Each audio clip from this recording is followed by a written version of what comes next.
Howdy, and welcome to the climax of Will of the Wisps. If you haven't listened to parts 1 through 13, you probably should. Parts 14, 15, and 16 are the climax. The chapters are short and move pretty fast. I don't really have any training to be recording and editing this audiobook, but I did write the book, and I figure that has to mean something. Please share, like, and enjoy. Chapter 100. Franky.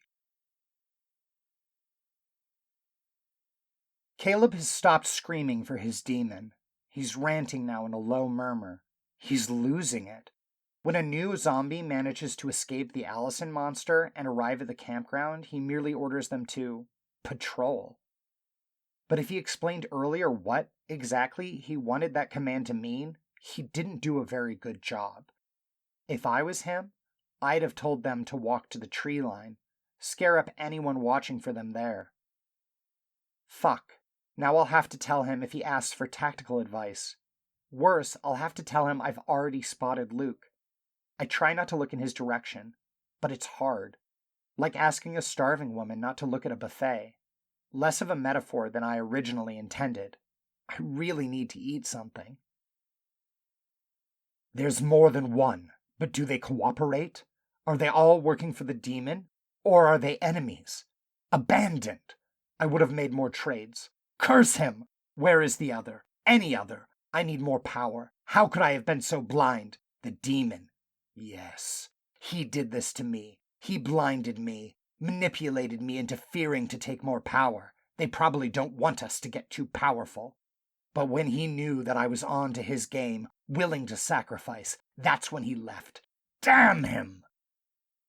Please don't ask me to explain Wisps, Caleb. Don't. I try to make myself look less trustworthy, more deceptive. Caleb had ordered me to do nothing without his command. I don't know whether I can use my power for this or not. I honestly have no idea if I am even using my power without a mirror or someone's reaction to use as a mirror. I probably can't use it now, but I try. I try with all the strength I have to make myself appear not worth asking. If he asks me, I'm dead. We're all dead. Motion. I keep my head steady and let my eyes drift over to where Luke crouches. He's maybe 200 feet away, slowly backing up to the tree line. He's leaving? No. He's probably just getting out of sight so he can come back around at a better angle. He's got a plan. He's smart. He's so smart. But I can't shake the feeling that he's leaving. I don't know why it feels that way. Maybe because he's not really sneaking. From the tree line, he stands fully erect.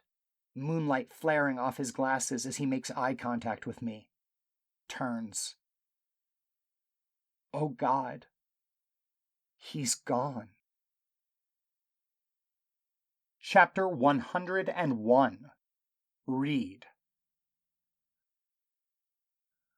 Well, I'm afraid that angel thing was my last target, Reid. Allison and I can speak telepathically now. I mean, I could always do it in my battle form, but now it's two-way. I cannot read minds. No way. Not after Shawn warned me about it. But I did get Poco to trade me the power to pick up thoughts people wanted me to hear, which was the only unnatural way we could think up to learn sign language on the fly. And I can only use it as the Stygian Knight, too, which I'm pretty sure reduced the cost. Except you, Allison thinks at me, as her dragon tongue slides threateningly over her dragon lips. Or fangs. Whatever. You can't fight it? I ask her. I gotta kill everything out here, dumbass. I told you already. I even took out a deer back over there. She points with one claw and flexes her wings. Did everything I could think of for you guys. But you ran out of time. No fighting it, really. I'm the perfect killing machine. No, you're not. You're my friend. Mindbreaker made you this way. Actually, he made the other boy first, the stupid angel. And the first chance he gave me to speak, he does that sometimes, asks our advice because he's so stupid. Anyway, he asked, and I told him what to turn me into. Way more badass, right? You chose this form? Duh. If I'm gonna be killing people because some asshole has a lock on enchantment magic, I'm gonna look good doing it. She grins a dragony grin, then sobers up. Honestly, I always thought enchantment was the weakest type. Yeah, me too. Alright, how you want to die, Reid? I have an idea. Can we do a duel, like, all honorable and stuff? The Dragon Man zombie that is Allison shrugs. It looks weird. My orders are to kill everything I find out here. No rules on how. Great, then I walk over to look down the path the angel tore through the forest while chasing me. It'll be like jousting, right? I'm gonna go down to where that overturned stump is, the one that kind of looks like SpongeBob. The one that's on fire? Crap, I'm gonna have to remember to put that out now that the rain has stopped. Right, that one. Okay, you stay here, I'll go there, and then we charge each other, just like a joust. Whatever you want, Reid. It's your death. I try and count my steps on my way to the stump. But then I'd have to know how long my stride is, which I don't.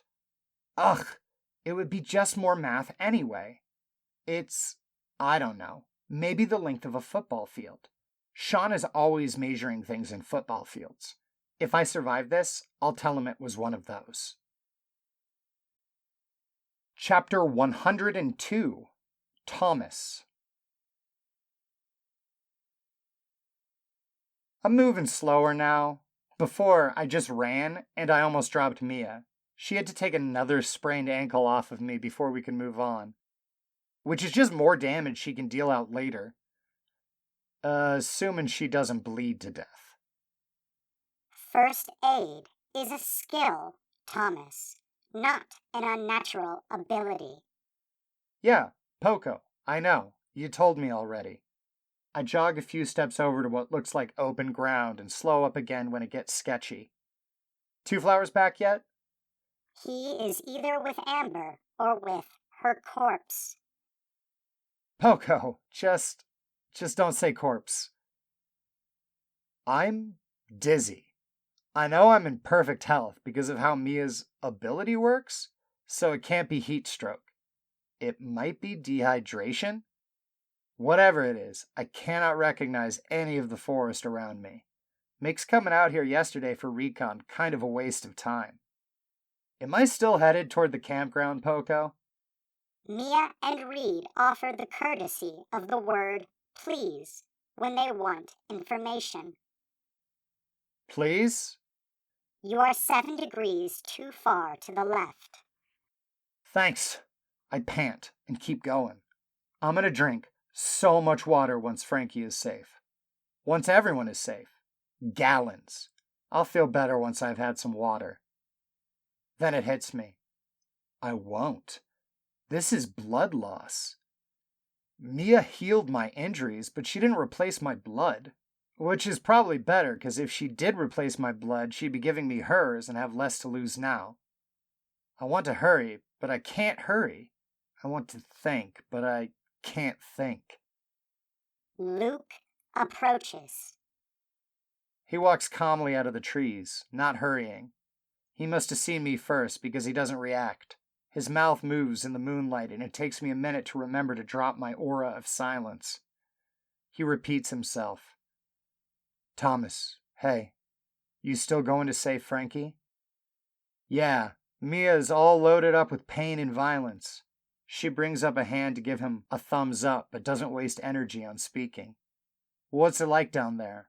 I ask. He frowns, his eyes drifting down like they always do when he's deep in thought. He looks up again. Hopeless. What?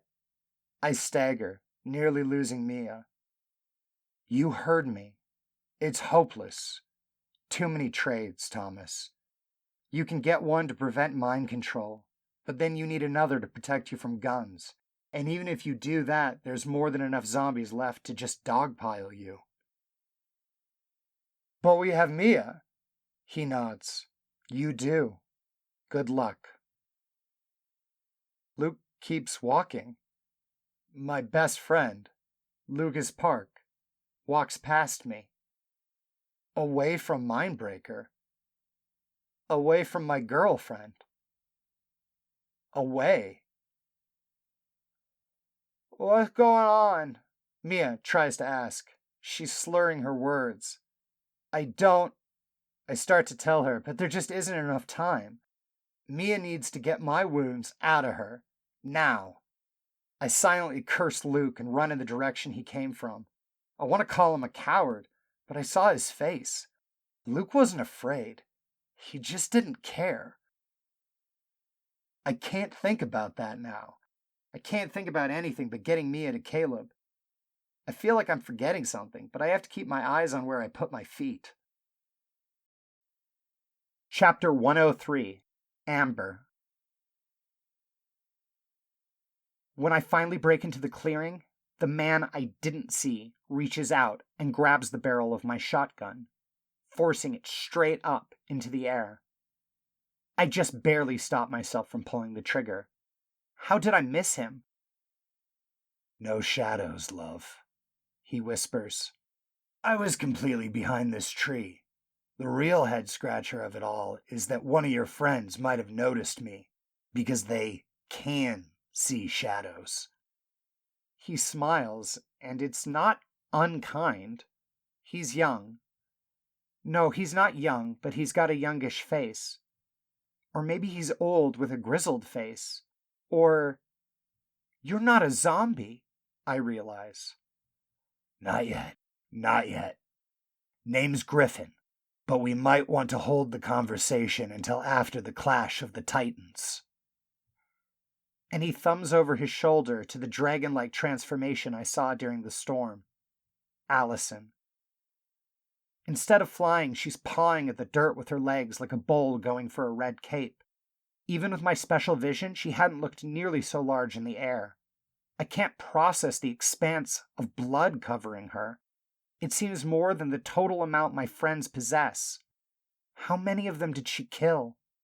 Without warning, she charges across the debris field. What I took for a clearing was just recently cleared. Uprooted and broken trees lay like the casualties of an arboreal Armageddon. Then I see Reid charging the creature from the far side of the wreckage. As fast as the Allison monster can move, Reid moves faster, and he just keeps accelerating. They don't meet anywhere near the middle. He leaps at the last moment, leading with his right arm like an obsidian torpedo. Allison tries to slam her claws into him from both sides, like clapping, but his fist connects with her jaw first. Teeth shatter, and Reid bounces the length of a city block, but Allison goes much, much farther, and while Reid gets back up, she stays down. I rush over to him. Reid! Reid, where is Mia? What is going on? Reid's faceless body turns and his voice appears in my head. She's... hi. Is Allison okay? I look over in the direction he's trying to move. The monster is gone. There is only a young girl there, draped over a fallen tree. This is my first time seeing her, instead of just hearing her voice. That Jessie girl had called her fat, but she's honestly skinnier than I was at that age. The man who stopped me before is walking over to her, holding my shotgun. It takes me a full minute to panic. We rush to them, Reid barely able to keep up with me, dragging one sparking leg. We get there just in time to see Griffin put some sort of handcuff on one of her wrists, only it doesn't have a chain coming from it. It's dull gray. Iron, maybe. He looks at us and raises one bushy eyebrow. Mr. Butler, I promise you that your friend is safe with me. Scout's honor. I wasn't a Boy Scout, Reid says, still inside my mind like two flowers. Me neither, Rito, but I still got honor. Griffin's smile is wide enough to bridge a river and bright enough to turn midnight to noon. I don't like it. He holds up a finger to get us to wait and doubles over, coughing. We stand quiet, waiting for him to catch his breath. I have nothing left in me to explain what's going on to myself, never mind Reid. Mother, things are very bad. The others are not acting as worded in the plan. Reid suddenly reverts into his human form and collapses back into my arms. I vote we make a new plan, he says, just before passing out. Chapter 104, Franky. As with Luke, I'm the only one that notices when Thomas first comes walking out of the moonlit forest. I can't see what he's carrying, but I know it's Mia. What else could it be? Who else? Someone has given me the gift of watching the two people I love most die before me and disappear from my memory forever. No, I owe it to them to have hope. No one else has seen them. Thomas takes his time setting everything up. For a second, I think he's not able to wake Mia, but I watch as my sister's tiny hand grabs a branch to help shift herself into position. Her hand's not really tiny, but it's so far away. It looks so small. I was too young to remember when Mia came back from the hospital, but I do have one memory. She can't have been that old because she wasn't talking yet, I don't think. And she was still in a crib. I remember the crib. I remember reaching through the round white wooden bars, and I remember taking and holding her tiny, tiny hand. I remember her smiling at me. I see the light of the bow, and I see another of the zombies see it too. He points his gun and fires. With a sharp crack, the bullet strikes the tree they're leaning against. But it's fine. Thomas and Mia are fine. The arrow streaks toward me, toward Caleb. They've got a decent shot. Caleb didn't have his back to them, but I think Thomas made the right call in setting up where he did. And now Caleb's turning, moving to look at the man that fired his gun. It's perfect. The angle keeps getting better and better as he turns to face completely away from Mia's arrow. I'm certain it's going to hit him. I'm certain that we've won. But we haven't. I hear Caleb's voice in the deepest part of my mind. He's not talking to me now. I hear a memory. But it's more than a memory. It's something he said earlier. He said it to all of us. He commanded it. You will protect me if you believe me to be in danger. And I do. I push him to the side and throw myself in front of the arrow. The pain comes first, then the realization that I am dropping like a puppet with my strings cut. Oh my God, I am a puppet, and I took the arrow that Mia meant for him. Freeze, he screams as I fall. And then, do nothing to hurt me. Use none of your wisp powers. Come to me now. Thomas emerges from the trees and walks to Caleb as he's ordered. I watch it all sideways from where I landed with my face in the dirt. I can't move, not even my head. And now I can no longer see him. He's walked out of frame, walked closer to Caleb. I still see Mia. Mia, my beautiful sister. My sister who I was supposed to protect. I see her coming as well. She's no longer injured, having given all her injuries to me. She comes closer.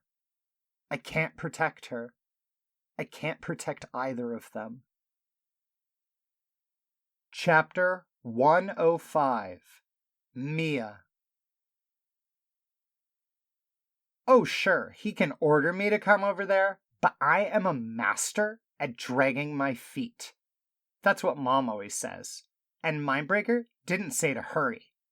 I take my time looking around the campground. I don't see any of the others anywhere. I have this weird dreamlike memory of seeing Luke earlier and being super mad at him, but never mind. It's gone. Thomas laughs. I forgot to put up my aura.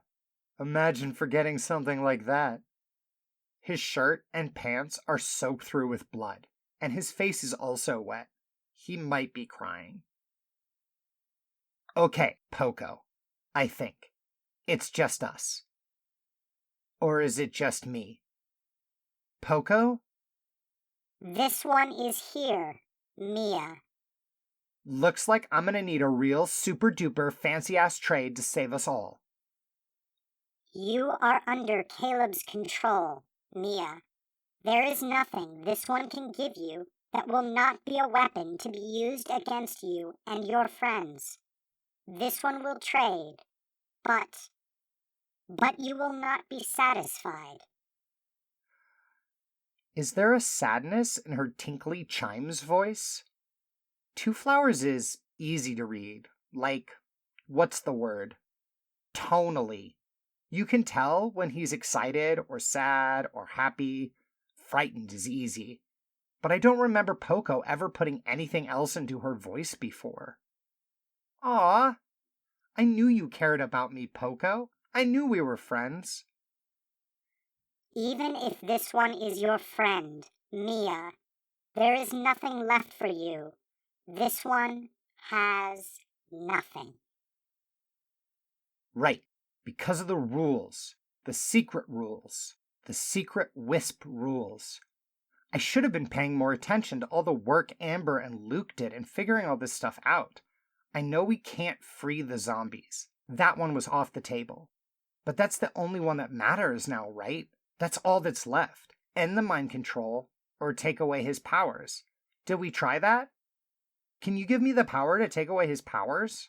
I think. Poco doesn't respond. I was paying enough attention to remember that means no way, Jose. I try not to look at Franky laying in the dirt. I was just about done for with Thomas's shotgun injuries, and now she has all of those and whatever she had without them. She better be okay. I'm gonna kill this guy if she's not okay. But I can't kill him. I can't even stay away anymore. Slow as I've tried to move, I'm already here, stopping and listening while Thomas carefully explains how my spirit bow power works. If only there weren't these stupid rules. Wait. Poco, it's not what you can give me, it's what I can give you. You have a trade. Yeah, doesn't matter what I get. You pick. Anything you want. What I get's not important. I run it through my head again and again to get the words just right. I hereby trade you, Poco, my natural ability to break the rules. Done. You up for another trade, Poco? With you, Mia, always. What will it cost to give me a trait that breaks mind control powers on people who see me? I can see no reason it should cost you anything at all. Thanksgiving. Chapter 106. Two Flowers. With my grandmother deceased, Mother has been promoted to head female in charge of food preparation for the celebration of abundance.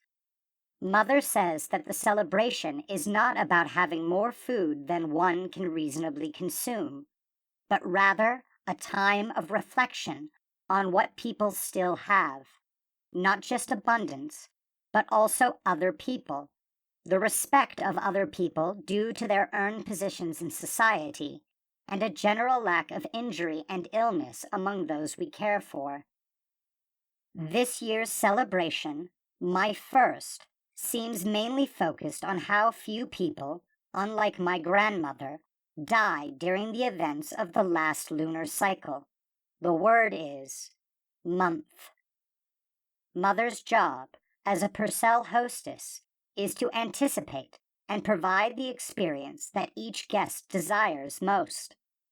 In many ways, this is what the one who created me prepared me to do.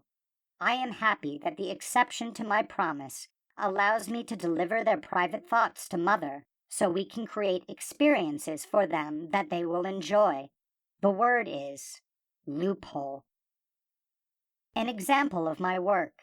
Upon the arrival of the he called Thomas to Mother's home and food preparation area, she was able to direct him to remove a metal tray from the oven as if asking him for a favor. This was a deception. Her true purpose was that he experience the joy and nostalgia of a specific smell exiting the oven. The smell is related to the love of his own mother, French fries. I aided in this endeavor by providing her with his important personal memory and also updating her on his progress in traveling to her home so that the timing would be perfect. Mother's home is my home, too. She says this in her mind with no deception, so I know that it is true. The knowledge that it is my home seems to make the act of projecting from its surfaces less taxing. Mother says this may be my imagination, but I know that it is not. Despite the Oni's urgings, I have yet to acquire anyone's imagination. A less successful example of my work. I suggested that Mother invite the she named Kaylee so that the he called Reid might experience a romantic interlude. My projections into their minds suggest it would be possible, even likely. Mother informed me that this particular event is limited only to those who know about me and my kind. There will be a time to, as she put it, play matchmaker later. In my home, besides those who know me, there is only my grandfather and uncle. Grandfather is recovering from his ordeal and the death of grandmother. He says little and listens to less. My uncle is now leaving, having learned for the first time that the she called Franky and the he called Thomas are romantically involved. His feelings about this revelation do not fulfill the terms of Mother's loophole, so I do not share them. Though grandfather and uncle are my family, the other guests are my family as well, perhaps more. The she called Mia and the he called Reid are my family. They cluster on the settees, now cleared of grandmother's plastic covers, excitedly talking over each other about their last experience playing Dungeons and Dragons with the she called Moira. Reid pretends to be a paladin, and Mia pretends to be a sorceress. His understanding of paladin seems little different to me than Reid is in real life, dedicated to following the rules of right and wrong while protecting others. The she called Franky and the he called Thomas are my family. They share the large and well-padded mechanical chair that has hidden components that allow it to change its shape. Thomas enjoys his French fries, and Franky enjoys the closeness of his body, its warmth and stability and continued existence. Her eyes never leave Mia. To the she called Franky, the continued existence of Mia is most important. Mother loves her and wishes to be in Thomas's place, but that desire is fading. Mother thinks now of others she could love and hold and experience romantic interludes with. And she thinks of others that she could never love in the same manner but still cares about. She thinks of the he called Luke, who none of us have seen since All Hallows Eve. They all think of Luke, but not all the time. Mia thinks of Luke in her last moments before sleep, when her body is curled into a ball and it helps her remember being carried across a cold forest. In these memories of muted awareness, of almost dreaming, she feels him walking away, and she tries to call out for him to stay, but she fails, and then she falls into a dreamless sleep. Reid thinks of Luke when planning out his picture book, when he draws the story that belongs to all of us, when he wonders whether it is more hurtful to the others to leave Luke out of the telling, or to immortalize him inside of it. Franky thinks of Luke when she places discs of plastic into her eyes, when her waking sight changes from clouded to clear, when she stands at the mirror seeing the morning for the first time each day, and when her face flickers to his face, a face with similar discs, larger and more visible, looking into her eyes and choosing to leave her to die. Thomas thinks of Luke the most. He sees Luke in all his possessions. He sees Luke in all his friends. He sees Luke when he hugs Mia, when Mother corrects him, when Franky enters his vehicle. He sees Luke in strangers on the street. Sometimes he rushes to discover they are not his oldest friend, realizes they are strangers, becomes embarrassed. Sometimes he stops and closes his eyes and waits for the chance to know if they are Luke to pass him by. Sometimes he does not want to know. Sometimes he does not want to catch him. I think of Luke too. I think of how I could project to him in an instant, how I could take him the words they use to describe their wishes and worries and fears. My family. And most of them know I could do this, but none of them ever asks me to do this. They try not to think of it, and they ask me other questions instead. Today, what they ask me the most is this.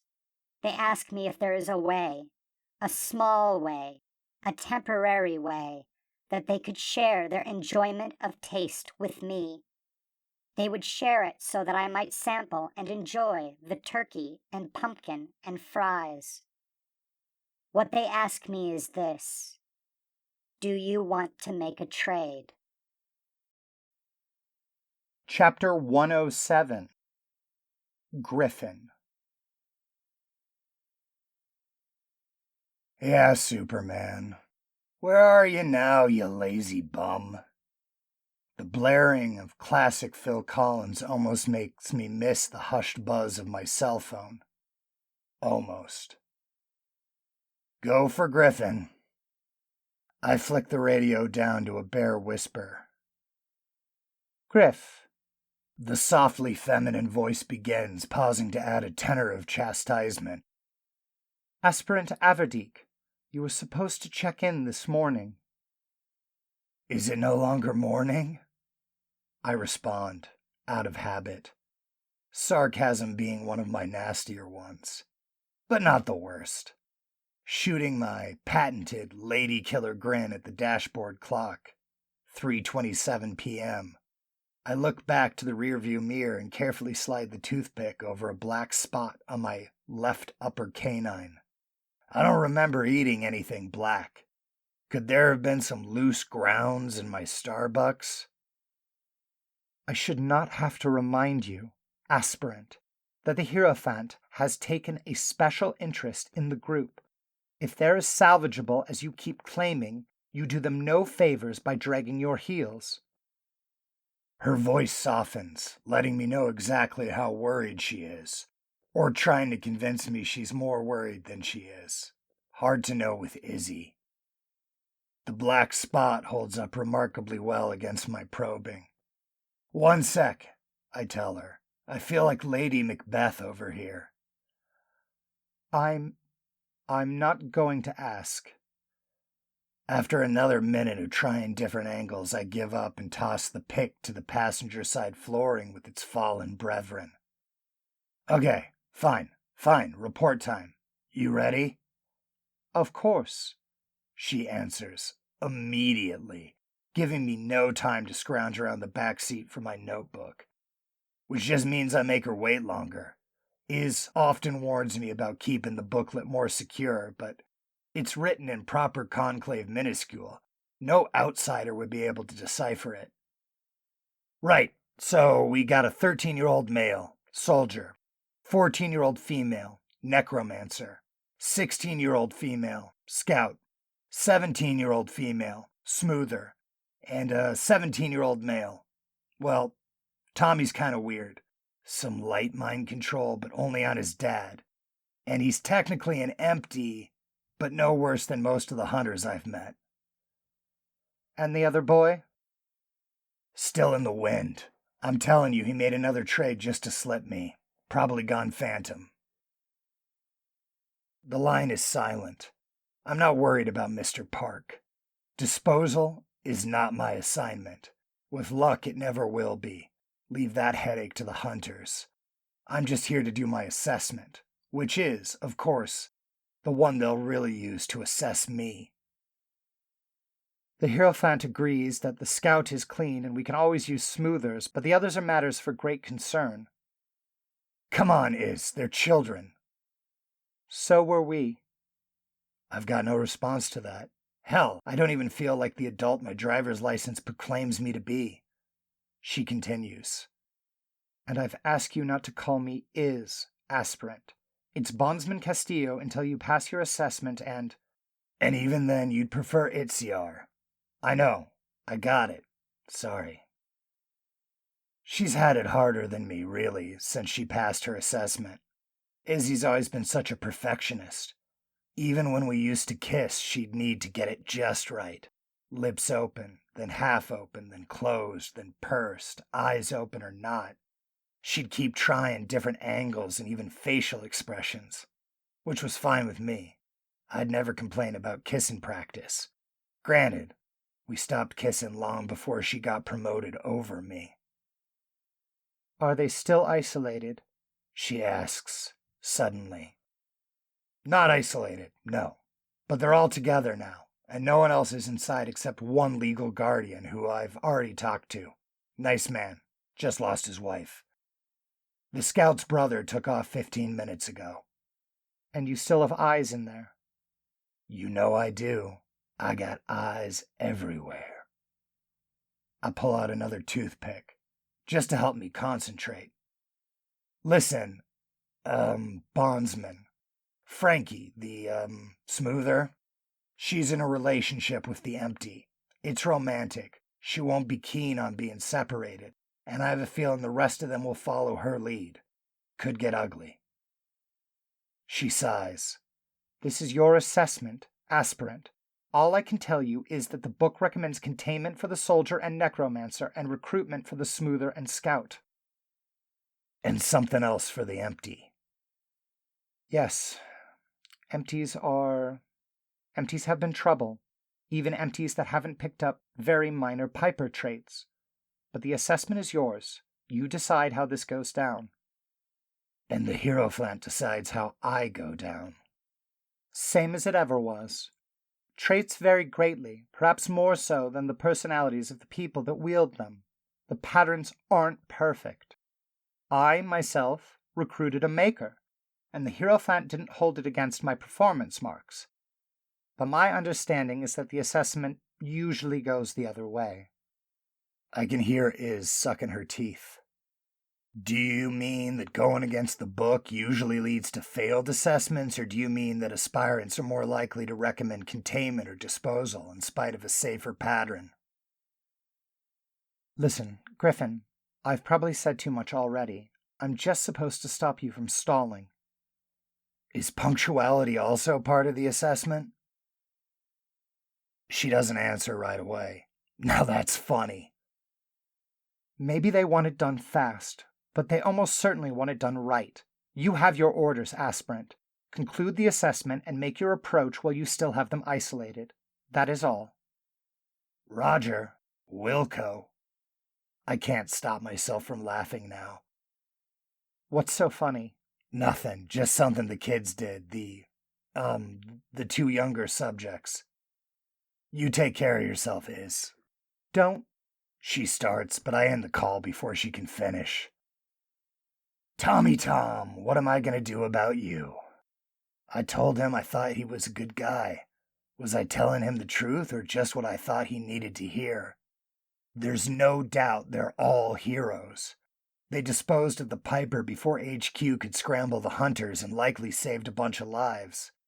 Not that saving lives is really in our purview. Empties. Tom and Luke. The one without fear and the other without empathy. It doesn't take a genius to know which one I want standing beside me in a tight spot. To know which one would choose to be standing beside his friends. To know which one is even capable of having friends. But this isn't me picking which one lives and which one dies. Luke Park already made his bed. My job is to assign Thomas Hurin his sleeping arrangements. Thomas and the others. I toss my notebook onto the passenger seat in frustration, no closer to a decision. Fine then. Exiting the vehicle, I pop the Boxster's trunk and thumb out the 5-digit code on the briefcase in the back. Open it. 10 dull metal bracelets wink at me out of their slots in the black packing foam. If Thomas is for disposal, I should take all 5 of these in with me. Contain them all before Franky gets an idea they're going to be separated. If Thomas is for recruitment, I only need 2. Foundling soldiers and necromancers are a gray area in the best of circumstances, and being under 15 years old is not the best of circumstances. I wonder if there's a third option. Sighing, I make my decision and head up the sidewalk to Amber's front door. It's just as the man says. This is the world we live in. Chapter 108. Poco. Free. Here ends Will of the Wisps. I'm so happy you took this journey with me, and so disappointed in those of you that didn't listen to the 15 previous parts before this one. Skipping ahead only hurts your own experience. I'm already over a quarter of the way into its sequel, Watchers of the Wisps, in which the audience will learn more about the Conclave, which is the organization that Griffin comes from. If you liked this audiobook, please, please, please like all the parts and give me all the comments you can think of. It's important to comment on each part, even if you'd rather sum it all up on this one. I cannot express how much I appreciate you listening. Thank you.